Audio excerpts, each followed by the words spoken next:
Hello everyone, welcome back to my channel. So friends, पिछली class में हमने सीखे थे टेंस और उनकी कैटेगरीज को, और आज की इस क्लास में हम टेंस का फॉर्मूला सीखने वाले हैं। क्योंकि आपको पता है टेंस को इंग्लिश ग्रामर का बेस माना जाता है, और आप चाहे इंग्लिश बोलना सीखना चाहते हैं या लिखना, टेंस के बिना ये पॉसिबल ही नहीं है। सो फ्रेंड्स, पिछली क्लास में मैंने आपको बताया था कि टेंस का सिंपल मतलब होता है टाइम, यानी कि टेंस हमें बताता है कि काम कब हुआ, हो रहा है या होगा। टेंस का सिंपल डेफिनेशन देख लेते हैं। Tense is the form of a verb that shows the time of an action as well as its continuity और कंप्लीटनेस। मतलब टेंस क्रिया का वह रूप है जो किसी क्रिया के समय के साथ साथ उसकी निरंतरता या पूर्णता भी दर्शाता है। ठीक है, चलिए पहले ये देख लेते हैं कि टेंस के 3 प्रकार होते हैं। पहला प्रेजेंट टेंस जो अभी चल रहा है, दूसरा पास्ट टेंस जो बीत चुका है, और तीसरा फ्यूचर टेंस जो आने वाला है। और इनके भी 4 कैटेगरीज होते हैं। सिंपल या indefinite tense, continuous tense, perfect tense और परफेक्ट कंटिन्यूअस टेंस। यहाँ तक आपको क्लियर हो गया? अब चलते हैं इनके फॉर्मूला की तरफ। तो सबसे पहले देखते हैं किसी भी सेंटेंस को बनाने का रूल क्या होता है।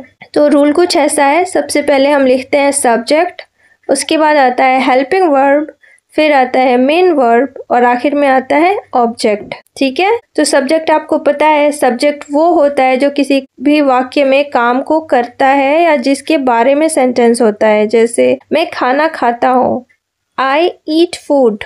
इस सेंटेंस में आई जो है वो सब्जेक्ट है। एक और एग्जाम्पल देखते हैं, ही रन्स फास्ट, वो तेज दौड़ता है। इस सेंटेंस में ही सब्जेक्ट है।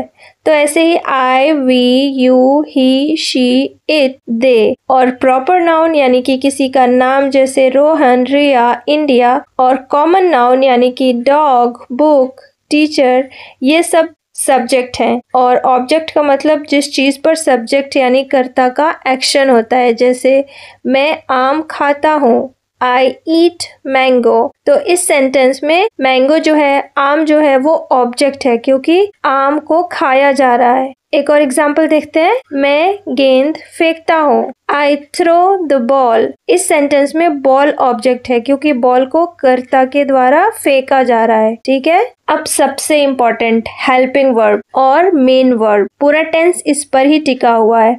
अब यही है जो आपको याद कर लेना है, समझ लेना है अच्छे से। अब आप देखिए, किसी भी टेंस की पहचान उसकी हेल्पिंग वर्ब से होती है, और मेन वर्ब हेल्पिंग वर्ब के अकॉर्डिंग ही लिखा जाता है। यानी कि मेन वर्ब का कौन सा फॉर्म होगा, फर्स्ट, सेकेंड या थर्ड। और ये जो हेल्पिंग वर्ब है वो सब्जेक्ट के अकॉर्डिंग होता है। तो चलिए सबसे पहले हम देख लेते हैं कि प्रेजेंट टेंस में कौन कौन से हेल्पिंग वर्ब्स लगते हैं।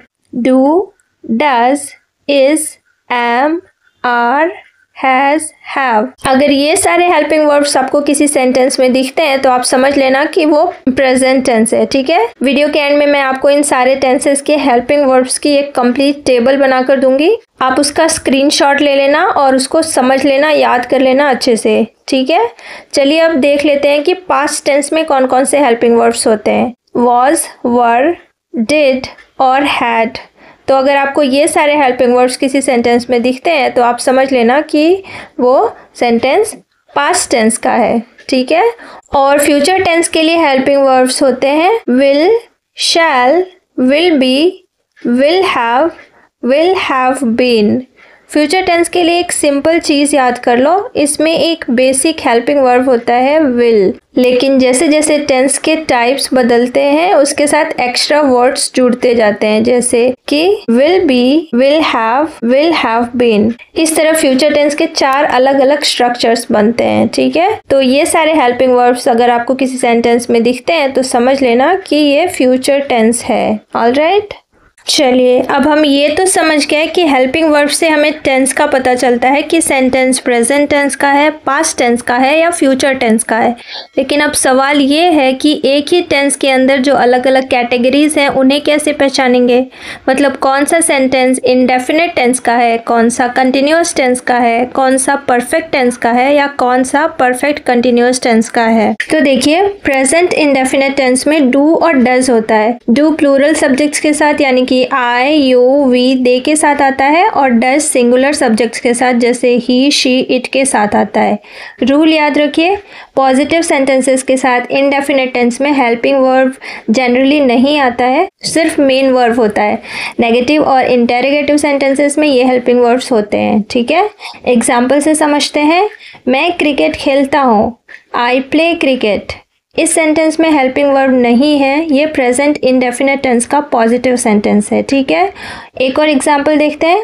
मैं क्रिकेट नहीं खेलता हूँ, I do not play cricket. ये सेंटेंस इंडेफिनेट का नेगेटिव सेंटेंस है क्योंकि इसमें मेन वर्ब से पहले डू नॉट आया है।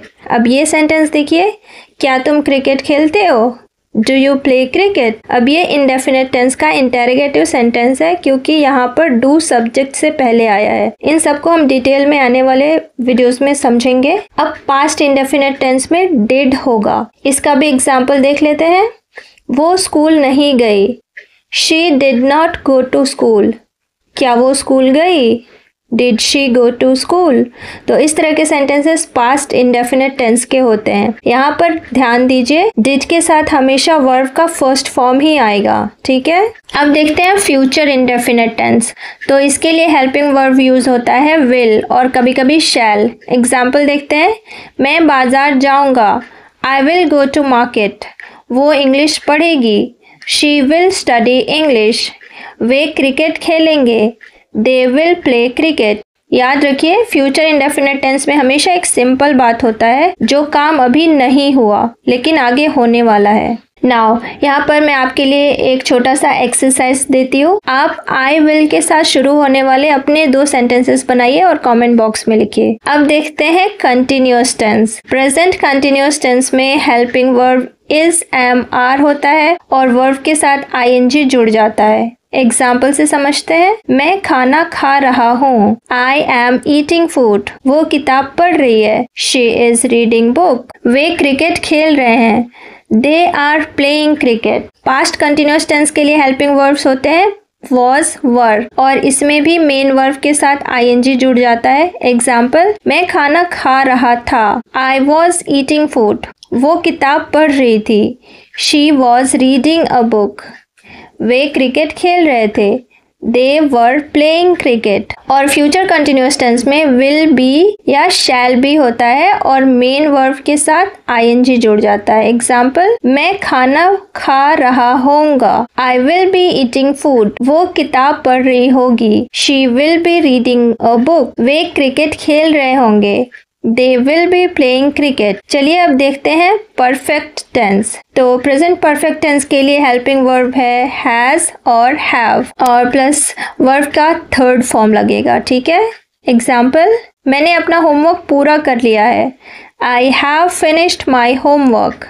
उसने खाना बना लिया है, शी हैज कुक्ड फूड। वे स्कूल जा चुके हैं, they have gone to school. Past perfect tense में हेल्पिंग वर्ब हैड यूज होता है और प्लस वर्ब का थर्ड फॉर्म। एग्जाम्पल, उसके आने से पहले मेरा होमवर्क पूरा हो चुका था, I had finished my homework before she came. बारिश शुरू होने से पहले वे जा चुके थे, they had gone before the rain started. और फ्यूचर परफेक्ट टेंस में हेल्पिंग वर्ब विल हैव या शैल हैव होगा और प्लस वर्ब का थर्ड फॉर्म। एग्जाम्पल, मैं 9 बजे तक अपना होमवर्क पूरा कर लूंगा, I will have finished my homework by 9 PM।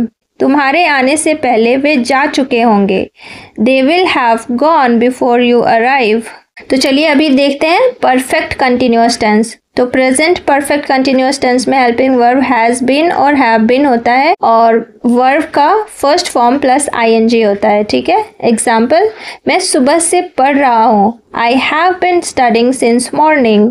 वे 5 बजे से खेल रहे हैं, they have been playing since 5 o'clock। और पास्ट परफेक्ट कंटिन्यूअस टेंस में हेल्पिंग वर्ब हैड बीन होता है और प्लस वर्ब का फर्स्ट फॉर्म प्लस आईएनजी के साथ। एग्जाम्पल, मैं 2 घंटे से पढ़ रहा था, I had been studying for 2 hours। वे आधे घंटे से बस का इंतजार कर रहे थे, they had been waiting for the bus for half an hour।